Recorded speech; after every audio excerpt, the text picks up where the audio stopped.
Hello, welcome to My Healing for Purpose. I am your host, Farron Foreman, and today I am rejoining back here on my channel with updated videos.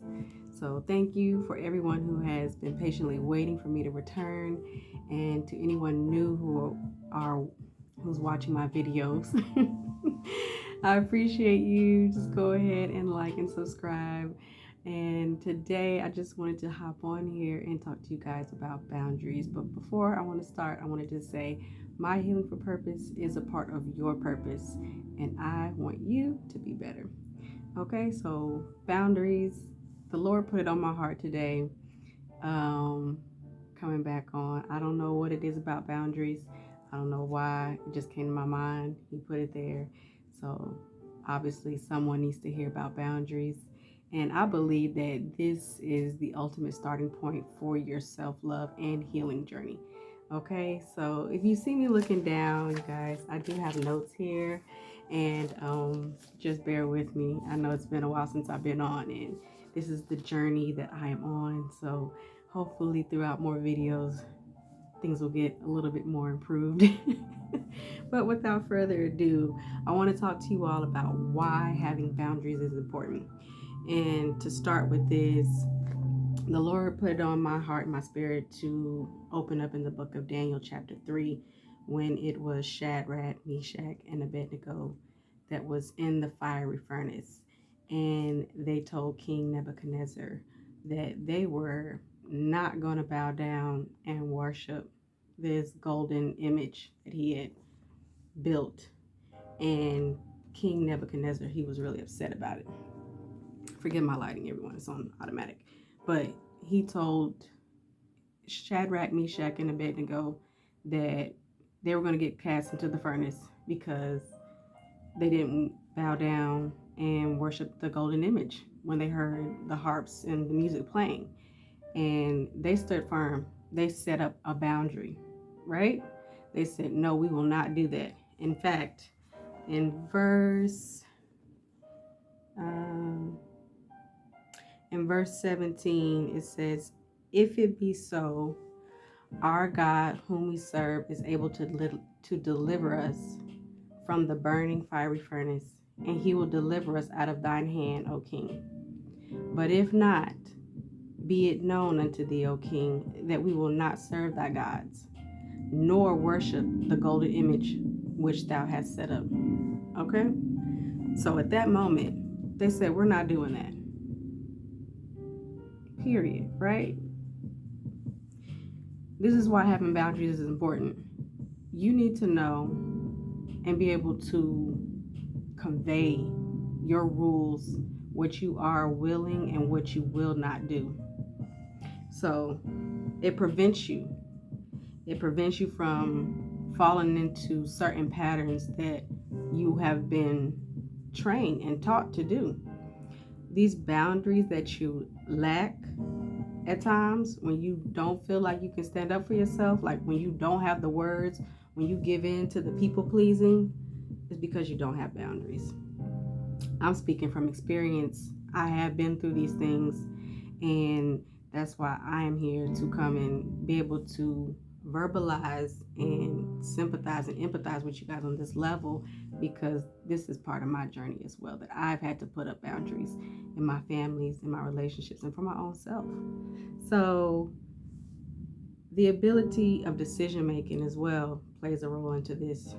If you lack discernment and you lack the ability to make a decision, even if you hear it in the back of your mind, you go, like, say if you're in a situation and you have somebody confront you about an issue, or somebody's asking you to do something, in your mind you be like, I really want to just get away. I don't want to say no, or I don't want to say yes. I really want to, you really have something on your mind or in your heart, in your inner feelings, your gut, like, I don't want to do this. But instead, you people please, you kind of give in. And these things affect you from bigger aspects in your life all the way down to the smaller choices in your life. It could be something as simple as your boss asking you, can you stay 5 minutes late? And you know that you have to be somewhere.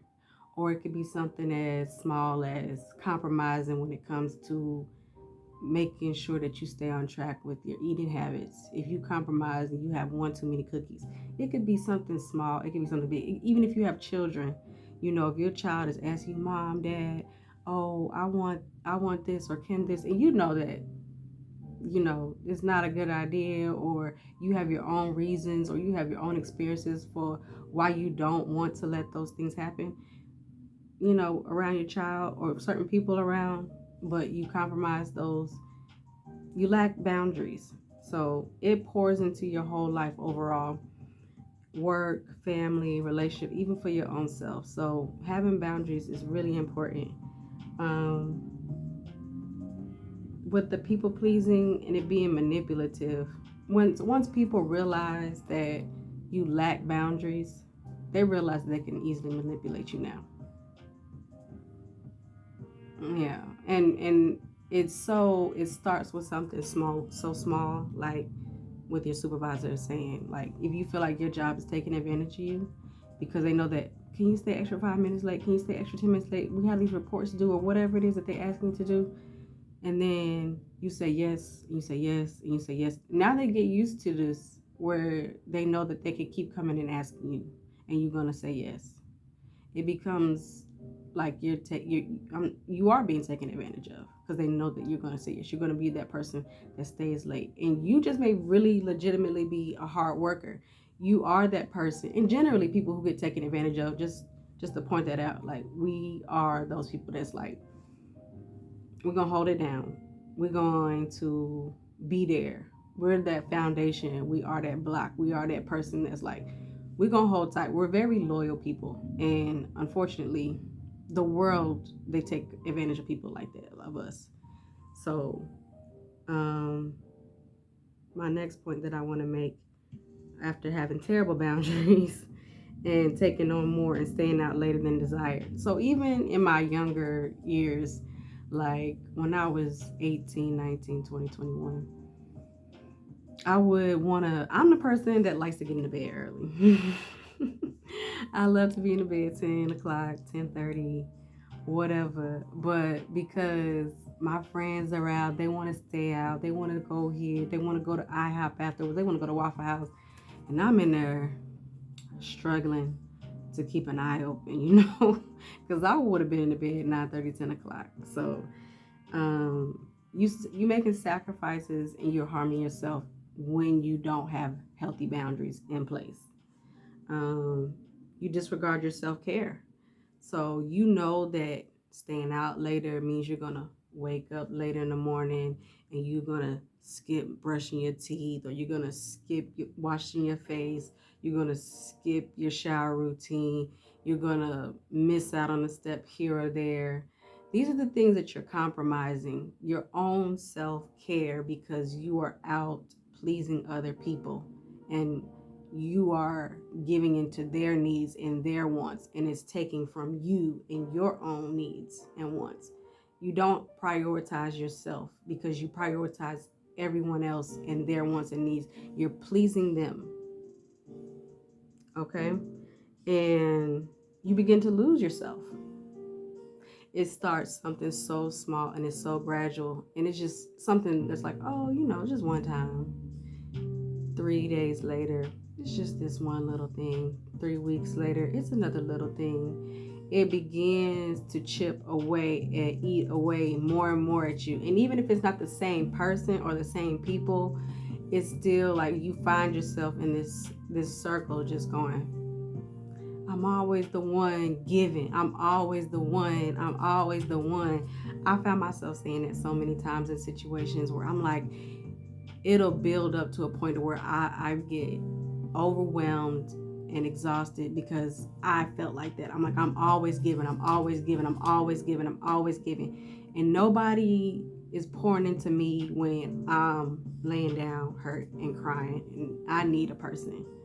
So you get exhausted from trying to win people over sometimes, because it's not even so much that you want to manipulate people emotionally, or you are trying to get those people to, come over there and pat you on the back and pat you on the shoulder and be like, oh, this or that and the third.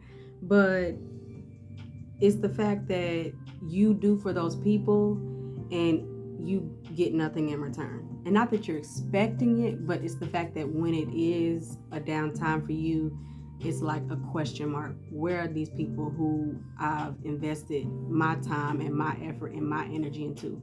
Where are they? It happens. So,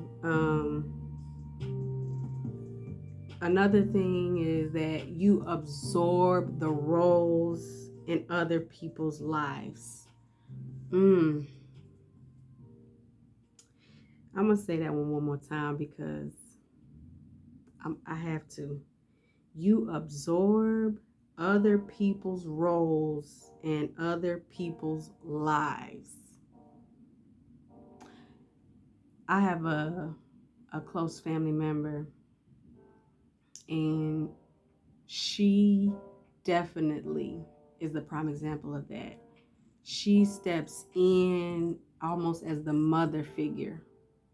And not saying that to a certain extent that there's anything wrong with it. It's good that when you can come into other people's lives and fulfill a need and be a support for those people that really truly need you. But when it gets to the point to where it's a burden to you because you are trying to fulfill this role by any means necessary, to where you give all of yourself and more than what you should be doing, that's when you need to take a step back, self-reflect, and go, hold on here. Is God calling me to fulfill this role, or am I working off my own agenda? You always have to take a step back and take a look at your boundaries, because when you start fulfilling other people's roles, I was very guilty of this on my job. I felt like, because sometimes, and not just one job, like my personality, the way I am, the way I love, the way I care, the way that I just deliver my everything into something. In all of my jobs, I go above and beyond. I'm the overachiever. I'm the one that's, oh, you want me to take out the trash? I'm going to take out the trash. I'm going to take out his trash. I'm going to take out their trash. I'm going to do it all. You fulfilling roles that you wasn't even called to do. You do it too much sometimes. And at what cost, to what expense? Now you going home. You already, and sometimes because we already have prior injuries, we have ongoing injuries, we end up hurting ourselves. We can be perfectly fine. And because we want to be superheroes, we go out here and we hurt ourselves. We truly do. I've been guilty of that. Get in the comment section. Let me know. Are you that overachiever, that superhero? You come in and you playing, let's save the day. Let me come in and be this outshine superstar. Go get them. And it's perfectly okay. But there's a time and a place, and you need to know when to cut it off. Having those boundaries is going to teach you when to pull back and when to go forward. It's a balance that you need to have with your boundaries, and you need to learn how to say no. That's a very, very, very difficult thing to do when you are used to people pleasing. And you can go online and on YouTube and you can see so many videos of people telling you how to start saying no. I'm gonna tell you right now, it's gonna have to start. If you've been doing this for a long time, it's gotta start on a baby level, like a real baby level. Like, for me to think about a time where I had to say no, it would probably have to be something probably like in a Walmart, like, I know I don't need these cookies. Let me just tell myself no. And even though it might seem so trivial, like you telling yourself no to cookies, like, yeah, start with yourself.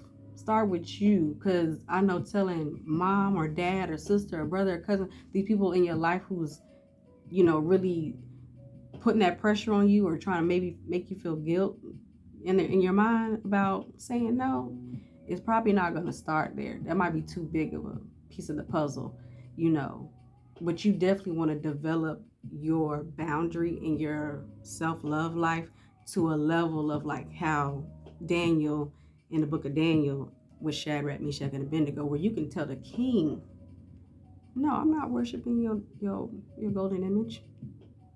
That's not the God I serve. Period. So it's developing who you are. When people say, who are you? Your boundaries help you rediscover who you truly are. Okay? Talking about your identity. Yeah, because when you develop who you are and realize who Christ said you are in the word, in what he said that who you are a child of God, and he loves you. And what he says about you in his word, that's where you find your identity. Not because of what your family says, not because of what your brothers say, or your mom, or your dad, or whatever they want you to do. Your identity isn't found through them. Because a lot of the times, those people, if you are an empathetic person, or you are the type of person that I'm talking about here, sometimes those people that are nearest and dearest and close to you, they're not always on your side. There's some out there who truly are. They really do care about you. But sometimes, a lot of the times, you're left alone. And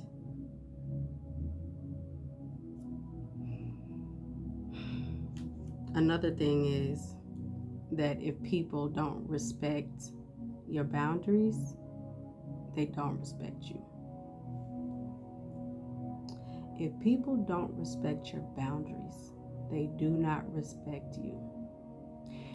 For instance, say you said for your own household that after 9 o'clock, there's no visitors. Period. But because your friend, she's used to coming over, knocking on the door, whatever time of the night.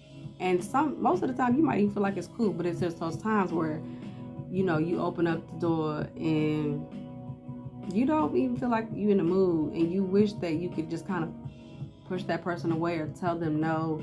But because you have this established relationship with this person, it's always been like this, and now you want to set a rule. She or he might feel offended because now you laying down a boundary. This boundary is for yourself. This boundary is your rules that you set for you. And nobody else can do that but you. You make the rules. It's your life. Okay? So if your friends, after you tell them that, hey, after 9 o'clock, I can't have visitors. Maybe on the weekends you might be a little more lenient, but while I'm in school, while my kids are here sleeping, this and that and the third, you can't just show up to my house anymore. You can't just come in and just show up and knock on my door and disturb the peace of my home and my household, because you have priorities. You are having to build and get yourself back on track. And this is part of reestablishing the boundaries for yourself and for your family. Setting those healthy boundaries for yourself. Without them, you lose yourself. Okay? Goes back into they are your rules. And you are worthy of having boundaries. That's another big thing. The self-worth that you have when you are on your journey of healing, it might be, and we got to keep it real here, okay? If this is the ground and your self-worth, your self-esteem, your self-love, you at ground zero, you building from ground zero. And that's why I say you got to start with yourself. You're not at level 300. You're not at level 200. You at ground zero. You are building this thing from the ground up. Be patient with yourself. There might be times where you give in and you be like, oh, but she been there. We've been on each other since kindergarten. How am I going to tell her no? She gave me money. She bought me diapers. She bought me. I heard this message the other day. You don't owe anybody anything. When you start making those changes to improve and better yourself, you start changing your mindset and you start realizing that these things are to progress and invest in your own health and your own journey. It's not always a pretty journey for people who have been people pleasing and giving in, and especially when you have those people that make you feel guilty to a certain degree that this is my dad or this is my mom or this is my sister. You don't understand. And even though it's coming from a person like me, you never met me, right? But I'm telling you, I've had to put and lay down boundaries for my dad, for my sister. Telling those people who are the ones who raised you, or even the people in your own house, your children, those are difficult boundaries to set. I'm not going to tell you that these things are easy. They're not. They are not. To walk away from these people, because sometimes you do have to walk away. Okay? But you're worth it. You are worth it. And that's important. You have to realize that you are important again. Because it goes back to what I was saying earlier. When you in a corner, when you're the one that needs the money, when you're the one that's in the corner crying and going, question mark, question mark, question mark, where are these people? Where are these people that I lay flat on the ground for and let them walk all over me? Where are they when I need money for gas? You have to develop your self-worth. You are worth saying, no, I can't afford to give you the extra $50 this month. Because I'm going to tell you right now, I know people who have gone into the negative, people who didn't have, and they still have their family members stressing them. I need $200. I need $100. I need $60. And people who are really empathetic and really caring and really loving, and we put ourselves in their shoes because we want them to do that for us. We give freely, even though it's painful and hurtful, detrimental to us and our finances, our well-being, our health, mentally and emotionally. We give and hurt ourselves for others. It's truly a selfless love that we have, but we give it to our own detriment. So, one thing that I wrote down was, you are allowed to have a space. You are allowed to have space with your own rules, even if other people don't agree with them, like them, or want to follow them. So, one point here is that when you put and you grow in setting boundaries and self-love, is that these people they're not going to listen to you probably the first time, the second time. They're still going to challenge you. They're still going to buck up against that system, especially if you're just starting out and you kind of have the baby voice, or you might have that kind of, that still a little bit of leniency. You haven't firmly and confidently stood in your power, and they can tell. And that's why I say start off small. Start telling yourself, like, no to the cookies, or, no, I don't need that extra shirt, or, put something back. Whatever is easiest to you. Start with yourself. Okay?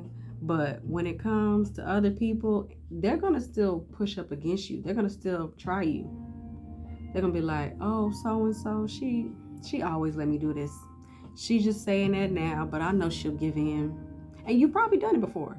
You probably have said, no, I'm not doing it. And maybe even one or two times it was successful. But they know if they keep pushing you, keep pushing you, keep pushing you, they'll eventually break you down and you'll give in, especially if they're the ones that's manipulative. They'll guilt trip you into something. What about all the things I've done for you? What about this? What about that?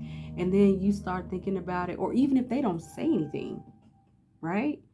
You sit down and you start feeling bad all by yourself. You start going in a cycle on this little hamster wheel in your mind, like, oh my gosh, I just told my mom no, I just told my sister no, but she did this and she did that and she did this, and she's been there for me. And even though she's being a brat, even though she called me out my name, or even though she took the money from me, or even though she did this, there was this one time that they did this, there was this one time that they did that. And you start guilt tripping yourself to go back, turn around and apologize, and you go ahead and you give in. You give up your control, you give up your power easily by backtracking and not sticking to your own word and your own boundaries, your own rules that you set in place. And it continues the cycle, a toxic cycle of continuing to let others take advantage of you further and further and further, to the point to where, like I said, it's to your own detriment. It's to your own loss. You don't have healthy boundaries. You don't. So it already covered my next topic because I said there will be pushback. And you have to believe that your limits are worth respecting. You can't control someone else's thoughts. That's another thing. I realized that when I was in the process of setting boundaries, is that not only am I going through my own mental cycle, I'm over here thinking about what they're thinking, about what they're thinking about me, and making up things in my mind. And I can go down a rabbit hole. I can go down a rabbit hole. I'm gonna tell you right now. It goes so deep. It goes so deep. It goes so deep. If I have felt that I have offended someone by telling them no or saying that I cannot come, I go so deep to it. Oh, they're probably not gonna be my friend, and they're not gonna invite me out no more. And maybe I should call back and apologize. Maybe I should go out. I let them down, and knowing I don't really have the money to even probably go out that night. But maybe I should go out just to please them, to let them know that I'm still with y'all. I'm still want to be part of the group. I still want to be your friends. I still want to hang around y'all. I still want y'all to like me. I used to go down rabbit holes like that, or even because sometimes they would even express their frustration with me. They would be like, "Oh, we thought that you were gonna come out," because sometimes I would cancel at the last minute. Oh, I am gonna come. I'm gonna come. I'm gonna come. Then I get like, nah. This was like literally in the beginning of me saying no. I didn't really have the confidence to say no right up front. I would turn around after trying to convince myself that I'm not gonna go out because I don't want to go out, and how I'm gonna tell them no. But I would feel so bad that I would end up canceling at the last minute, and it would frustrate them because now I'm not coming out, and I feel guilty, and then I gotta play these scenarios over my head. It's real deep down a hole that I can only express it to you verbally. About this was something that I can't even begin to. It was taught. I can definitely say that it was definitely taught, because it's a traumatic childhood response. It's like how they say, because I suffer from narcissistic abuse as well. You pre-plan to avoid the drama. That's what it is. Because you know what's going to come. You can predict the person who's inflicting the trauma, you know what's coming. If you know somebody keep coming at you and hitting you, and they always raise that right hand, pow, you pre-plan that to happen. You like, I already know they're going, as soon as I tick them off, you learn not how to tick people off, and you learn that they're going to swing with that right hand, and you learn how to duck better. You pre-planning these attacks. You pre-planning how to respond to these things. It starts with stuff like that. Okay, so